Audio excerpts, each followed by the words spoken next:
Alright, time to do some fusing.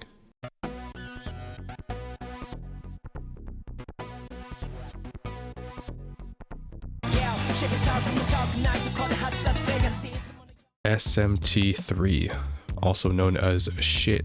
My ass just ran into 3 more enemies.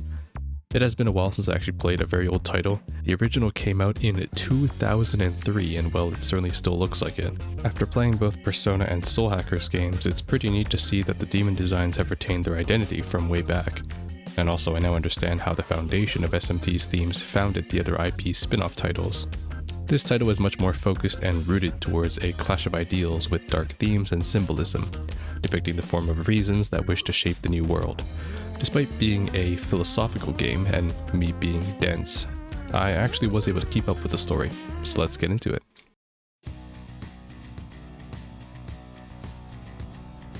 The first playthrough was done on the original version, no Chronicle or Maniacs, which meant that I had no idea that Raido, Dante, or the Labyrinth of Amala even existed.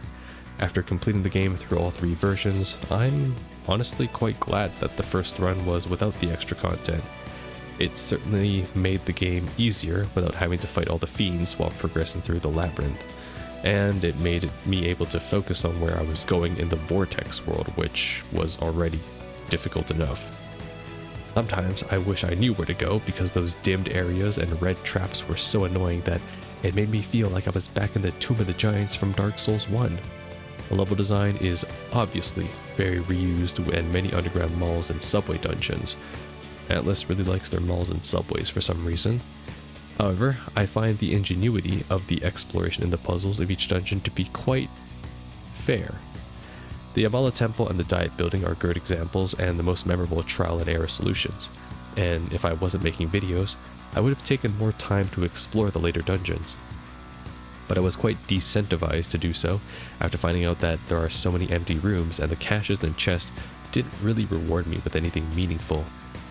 Perhaps that's the intent of the game, where if you reach a dead end, then you risk encountering more battles, which will naturally drain more resources, so you're pressured to remember your trial and error progression through dungeons to find the correct route as soon as possible.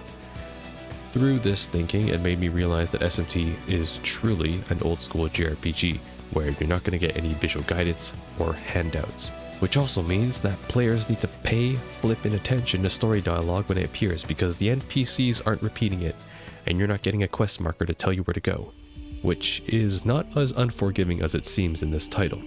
Hijiri, for the most part, is your navigator for when you reach those actual where the fuck am I off to now moments. And the game progression is linear, with backtracking done typically to town locations for story bits.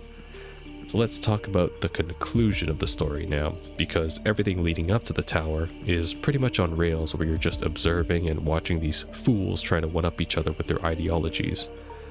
Overall, I think the build-up of Musubi, Yosuba, and Shijima is quite rushed.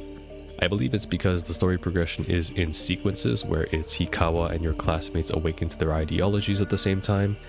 Then the next time you see them, they're radicalized and very arrogant. And then finally, they're transforming and performing a sacrifice. What I'm trying to say is that the shift in their behavior felt forced, and it would have been more believable if we got to hear their god whispering in their ear, similar to how Aradia was to our teacher. Overall, I found each of the reasons presented to be fairly unattractive to the Demi-Fiend's position. All the characters are quite condescending and arrogant with self-righteousness, convinced that their world is the best. None of them attempt to understand how you, the MC, became the Demi-Fiend and how you would feel about the way of the world. I get that the protagonist is a silent one, so it's up to the player to project their personality, but I feel like he had to put up with so much shit. He's turned into a half-demon, abandoned by his friends, manipulated by his teacher, and lost his world to a man who's guided by prophecy. And these are the people that are the candidates to become a god and create the new world? It's only because of the Labyrinth of Amala do we get more context as to why we became a Demi-Fiend, got background on Aradia, Hijiri lore, and Hikawa backstory. To be honest, none of that context really made me more empathetic towards any of these characters and their motives. In the Vortex world, everyone is in it for themselves. I mean, heck, even the demons are. And I did enjoy how everyone was guided by their own self-fulfilling prophecy. To sum it up, the characters are flat, but at least for me, they fit the setting of the world.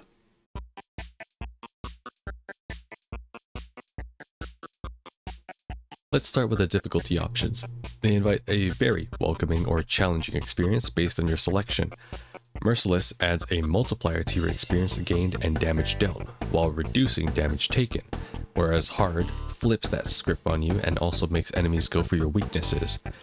I don't really have a recommendation for what a good balance in difficulty is in this game, due to the random encounter inconsistency.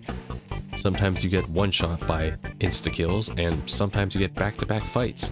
And also, sometimes you don't get anything for like 30 seconds and it feels like you're actually making progress in a dungeon. Speaking about inconsistencies, the recruiting system actually gives me a headache. So, there are demons that you can recruit normally, demons that are unrecruitable in the Amala network and Labyrinth, demons that will only respond to those with kin speak of the same type, demons that respond differently under different Kagutsuchi phases, and almost always you have to defeat the other enemies before singling out the demon you wish to recruit. Okay, I think that's all the rules to it. And while honestly it's just as confusing to understand as the talking hold-up system from Persona 5 Royal, I didn't find some of the responses as intuitive in this game. Next, I want to briefly discuss the fusion in this title. It's quite simple, which is nice because I actually dislike this system in general. Personal preference.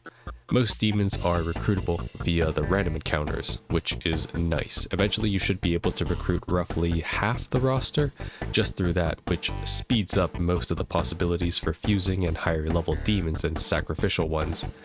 Also, despite many reoccurring designs for demons that you may have seen in the Persona or Soul Hacker series, some demons actually have different designs, which is pretty cool.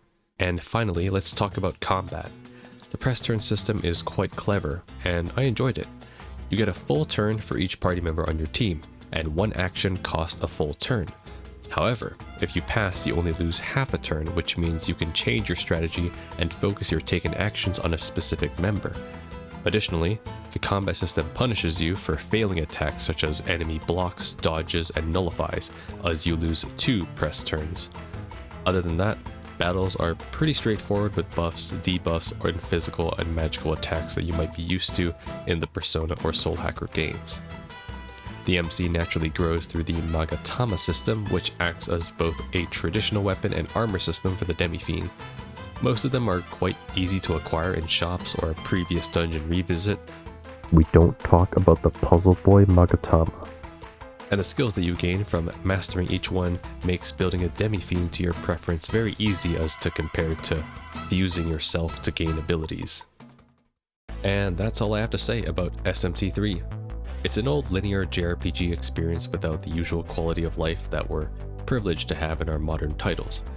I enjoyed playing through this game after my initial recording run, as I was able to fully map out and appreciate every dungeon puzzle. Despite the trial and error annoyances in progression, it made me understand that SMT is focused towards resource management a lot more, which challenged me in a different way.